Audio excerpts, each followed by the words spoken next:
Trick or treat, my dear listeners. I am Mistress Midnight, your guide through the haunted pathways of All Hallows Eve.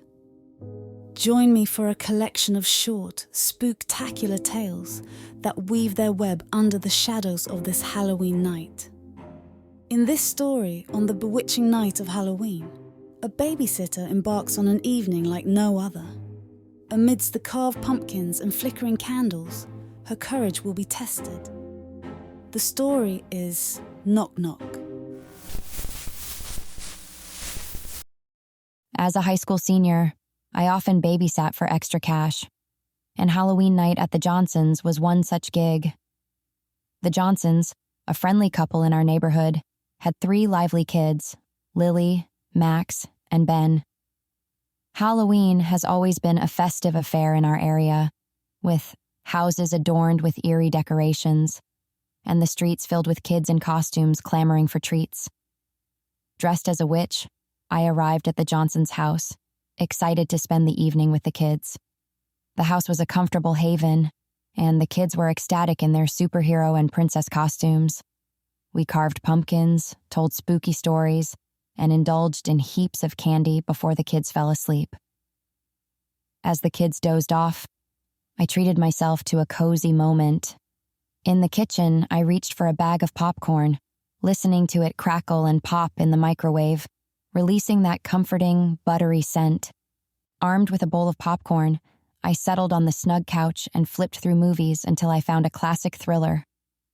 The TV's flickering lights cast eerie shadows, drawing me into the suspense of the film. As the movie's tension rose, I noticed the usual chatter of trick-or-treaters had faded into silence. The TV's glow in the darkened room added to the movie's suspense. Every now and then, I'd press pause to hand out candy to the few trick-or-treaters making their rounds. But as the night wore on, the usual chatter of excited voices outside faded away, leaving an eerie quietness. Each time I hit pause, the house seemed quieter, as though the silence from outside had seeped in. It added a strange twist to the spooky movie, and I couldn't help but feel a tinge of nervous excitement. The occasional glance out of the window only added to the surreal feeling, like anything could happen in the shadowy darkness of Halloween night. Despite the growing unease, I shrugged it off as part of the Halloween thrill and continued watching, occasionally jumping at the spooky moments, half expecting a surprise from the inky black night outside. Suddenly, a sharp knock disrupted the eerie silence. I hurried to the door, half expecting to see a group of mischievous older kids playing ding-dong-ditch, but as I swung the door open, there was no one in sight. The porch lay empty, shrouded in darkness, with the neighborhood streets oddly quiet. Confusion set in as I peered out, trying to catch a glimpse of anyone who might be hiding in the shadows. I brushed it off, thinking it must be older kids up to some Halloween antics, trying to spook the babysitter. After a quick scan of the deserted street, I shut the door, convinced it was just a prank, and returned to the movie, attempting to ignore the odd sensation that lingered in the back of my mind. A few minutes later, another insistent knock echoed through the house. Startled, I rushed to the door, half anticipating a mischievous grin or a playful Halloween costume. But once more, the porch revealed nothing but the eerie darkness of the night. The neighborhood remained eerily quiet, the absence of trick-or-treaters lending an unsettling stillness to the air. As I gazed into the empty street, a chilling feeling crept up my spine. The sense of being watched lingered, and a shiver ran down my back, hinting at something more eerie than just a harmless prank. I cautiously stepped onto the porch to investigate, but then the door suddenly slammed shut behind me. Panic surged through me as I spun around, trying to grasp the handle and push it open, but it wouldn't budge. The chilling realization that I was locked outside in the unsettling silence of the night amplified my anxiety. My heart raced as I jiggled the doorknob, willing it to open, while my eyes darted around the darkened street. I could feel the cold tendrils of fear creeping up my spine, and a sense of being watched intensified. With a surge of adrenaline, I tried the door handle again, hoping it would open. As the latch clicked open, I dashed inside and swiftly locked the door behind me. Okay, that's enough of that, I murmured to myself, trying to quell the rising nerves, the feeling of unease clinging to my every thought. Back inside the safety of the house, I leaned against the door, my heart pounding with a mix of relief and lingering fear. With trembling hands, I glanced up at the clock, hoping against hope that the parents' return time was near. The minutes felt like an eternity, and I willed the hands of the clock to move faster, each tick amplifying the tense quietness that enveloped the house. The thought of the parents' imminent arrival was my sole comfort, a beacon of hope amid the unsettling events of the night. Feeling unsettled, I decided to stop watching the movies and started cleaning up. I busied myself putting away the popcorn and tidying the living room, hoping to distract myself from the strange events.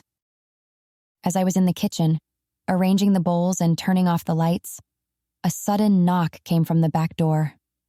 Startled, I froze in place, my hands still holding a bowl. I glanced toward the back, half expecting to see a friend or perhaps a trick-or-treater who got lost. Yet, the darkness outside revealed no one, just the silent backyard enveloped in shadows. The knock had come from the back this time, intensifying the eerie feeling that someone or something was out there, watching. With a sense of urgency, I made sure the back door was securely locked, my heart pounding with each click of the latch. I rushed back to the living room, feeling a growing sense of unease with every passing moment. As I sat on the couch, the eerie silence enveloped the house, and then a creaking noise resonated from the direction of the garage door. My breath caught in my throat, and my eyes darted in that direction, fear gripping me as I wondered what might be causing the sound. Finally, after what felt like an eternity, the familiar headlights of the Johnsons' car illuminated the front porch. Relief washed over me as the parents stepped inside, bringing warmth and light to the eerily quiet house. With an anxious smile, I greeted them, eager to share the bizarre occurrences of the night, while also feeling immensely relieved that their return marked the end of the inexplicable and unnerving events that had unfolded. I never found out who was knocking at the door. The old house on the corner, a forbidding spectacle, its mysteries allure. Yet none dare to knock on its doors. What secrets lie within? It's time to visit the corner house. On a chilly Halloween night, I'm thinking back to when I was 12. Halloween was awesome for me. I loved dressing up, hearing scary stories, and seeing all the spooky decorations in our neighborhood. It was a time for me and my friends to try and scare each other with the creepiest stories. I always felt excited during Halloween, and this one was no different. After school, my friends and I would gather at Sam's house. His mom, Mrs. Thompson, made the best Halloween treats and snacks, so it was our go-to spot before heading out for trick-or-treating. We'd rush to Sam's place, eager to see what delightful goodies she had prepared for us. The air was abuzz with excitement as we planned our costumes, shared our hopes of getting the most candy, and anticipated a night of spooky fun. Mrs. Thompson's house was the perfect launchpad for our Halloween adventure. Sam, the daredevil of our crew, had a knack for making everyone burst into laughter. For this Halloween, he'd transformed himself into a zombie with ripped clothes, fake blood, and a face painted to resemble the undead. He had a talent for the ghoulish and the funny, making his zombie getup both creepy and hilarious. With his mischievous grin, Sam always kept us entertained. He was the kind of friend who could turn a spooky story into a comedy and could make even the scariest things seem silly. His jokes and fearlessness were the highlight of our Halloween shenanigans. As the sun started to set below the horizon, the neighborhood turned dark, and the Halloween excitement grew. Armed with our costumes and bags ready to be filled with candy, we set out into the night. The streets were illuminated by the warm glow of jack-o'-lanterns and the occasional flickering porch light. We meandered through the familiar streets, jumping at every rustle of leaves and enjoying the rush of adrenaline that came with the unknown. Our adventure finally brought us to the notorious old house on the corner. The structure stood firm in the fading light, shrouded in shadows and riddles. Its spooky presence made us shiver with a sense of mystery and intrigue. This was the house that everyone whispered about, the home of an elderly lady named Mrs. Hawthorne. Rumors spread like wildfire that she was a witch, and none of us dared to approach her house. The overgrown garden and the aged exterior added to the eerie atmosphere, and our anticipation mixed with a tinge of fear as we approached cautiously. In the past, none of us had the nerve to ring Mrs. Hawthorne's doorbell. The tales and rumors that swirled around her, combined with the spooky aura of her house, kept us at a distance. Instead, mischievous kids had taken to throwing eggs at her door, thinking it was just harmless Halloween pranking. It was a spooky tradition that kids in the neighborhood often talked about, but no one had ever dared to confront Mrs. Hawthorne face to face, let alone ask for candy at her doorstep. Her house was always the last stop on the trick-or-treating route, the unspoken challenge that no one had the courage to face until that Halloween night. Despite the daunting tales, there was something different about that Halloween night at Mrs. Hawthorne's house. An orange light glowed softly from within, and pumpkins flickered cheerfully on her porch. It was an odd sight, different from the ominous darkness that usually shrouded her residence. Intrigued and, in true Sam fashion, full of bravado, he declared, "I'm going for it, guys. I'm going to trick or treat and ring that bell." His mischievous smirk hinted at his adventurous spirit, but the apprehension was palpable among us as he stepped forward, determined to face the challenge. Huddled behind the safety of the hedges, we watched with bated breath as Sam, with nervous excitement, cautiously made his way up the cobblestone path to Mrs. Hawthorne's front door. His zombie costume made him a faintly noticeable figure in the dimly lit street. The rest of us peered from the bushes, hearts pounding, a mix of fear and curiosity driving our hushed whispers and wide-eyed stares. As Sam approached the door, he hesitated for a moment, his hand poised to ring the bell. With a quick glance back at us, he pressed the button. The shrill bell sound echoed through the silent night, shattering the stillness. Suddenly, a voice, a woman's voice, cried out from within, "Who's at my door?" The voice was sharp and sent a shiver down our spines, freezing us in place as we awaited the unfolding of this unexpected and nerve-wracking Halloween encounter.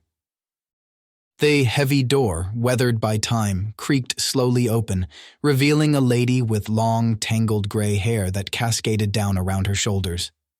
Her dark, piercing eyes met Sam's gaze, who, trying to mask his nerves, bravely said, "Trick or treat." What followed was inaudible to us huddled behind the hedges, but the mysterious lady motioned for Sam to enter her house. His eyes darted back to us, a mix of uncertainty and a silent plea for guidance, before he hesitantly stepped inside. The door closed slowly behind him, leaving us in an eerie silence. We exchanged anxious glances, unsure of what to make of the unfolding scene.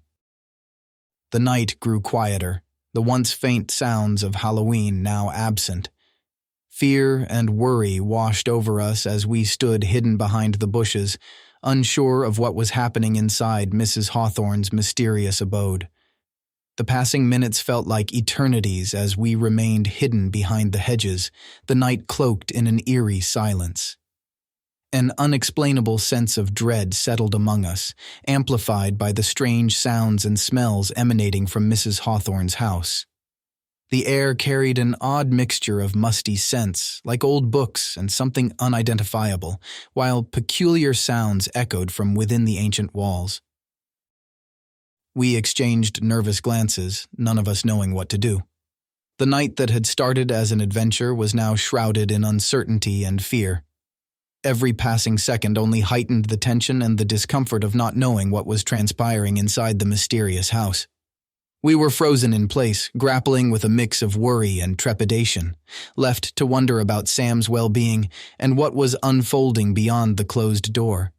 As the eerie sounds and smells continued to emanate from the house, suddenly an unexpected sound pierced the silence, a shrill, cackling laughter echoing from within. The raucous, high-pitched laughter sounded more like a haunting echo, unsettling and chilling. Glancing at each other, a shared understanding passed between us. We knew we had no choice but to intervene. Ignoring the eerie chill in the air, we bolted towards the house, our hearts racing with fear and determination. Arriving at the door, we pounded on it desperately, hoping to catch the attention of whoever was inside. Each thud on the ancient wood echoed in the dead of the night as we anxiously awaited any response, praying for a sign of Sam or an answer to the mystery that unfolded within Mrs. Hawthorne's dwelling. Pausing for a moment, we strained to hear any response from within the house, but there was nothing except the unsettling silence of the night. In a mixture of desperation and concern for Sam, we knocked again, this time louder and more urgently, the sound echoing through the stillness of the evening. Our hearts pounding, and the chilling realization of the unknown circumstances gripped us tightly. With each passing second, the tension escalated, leaving us feeling more and more unsettled by the unusual events that had unfolded on that haunting Halloween night. In that tense moment of desperation, as our knuckles stung from the force of our knocking, the latch on the door clicked. The ancient door creaked open once more, revealing the darkness that lay beyond the threshold. We exchanged nervous glances, our fear nearly palpable, as we teetered on the edge of uncertainty, unsure of what awaited us on the other side. As the door creaked open, we were greeted by a long, dimly lit hallway. Shadows danced on the walls, stretching and contorting with the flickering light at the far end of the house. The elongated shadows appeared ominous, growing taller and more menacing with each passing moment. A wave of fear washed over us as we anticipated something emerging from the darkness. Just when it seemed like the shadows were closing in, Sam emerged from the dimly lit corridor, holding a tray of cookies. Following closely behind him was the old lady, Mrs. Hawthorne, with a warm smile on her face. The contrast between the eerie shadows and the welcoming sight of Sam carrying the tray of treats created a surreal moment. Sam's mischievous grin remained, and we were relieved to see our friend unharmed. Mrs. Hawthorne's smile was kind, dispelling our fears as we stood in the hallway, perplexed but relieved. Stunned and almost speechless, we couldn't believe what we were seeing. The once eerie and unsettling scenario shifted into something entirely unexpected. As Sam proudly carried the tray of cookies, Mrs. Hawthorne explained with a chuckle that she had been baking the cookies and needed some assistance getting them out of the oven, so they could be shared with the neighborhood children for Halloween. It turned out that our apprehensions and the stories we'd heard were nothing but misunderstandings and an unexpected need for assistance, a revelation that left us feeling both foolish and relieved. We eagerly thanked Mrs. Hawthorne for the delicious cookies and bid her a warm farewell. With our bags filled with treats, we hurried out of her house, feeling a mix of relief and excitement. Just as we sprinted out of her overgrown yard, believing the eerie night was behind us, the air was pierced by the most spine-chilling, witch-like cackle we had ever heard. With that haunting laughter ringing in our ears, we hurried back to Sam's house, our memories etched with the strange Halloween adventure that would stay with us for years to come.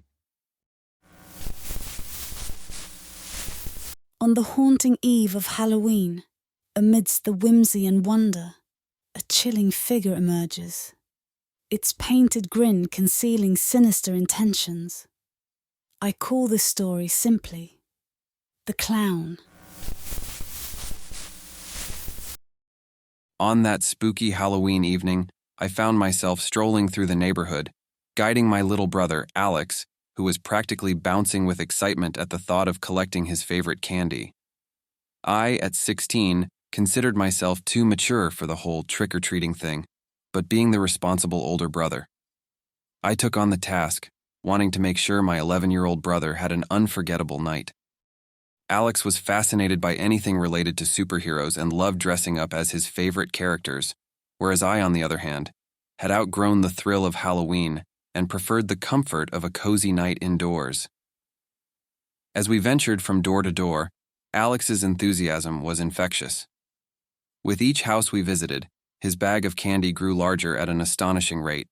His excitement bubbled over as he dashed from one porch to the next, his eyes gleaming with the delight of gathering his favorite sweets.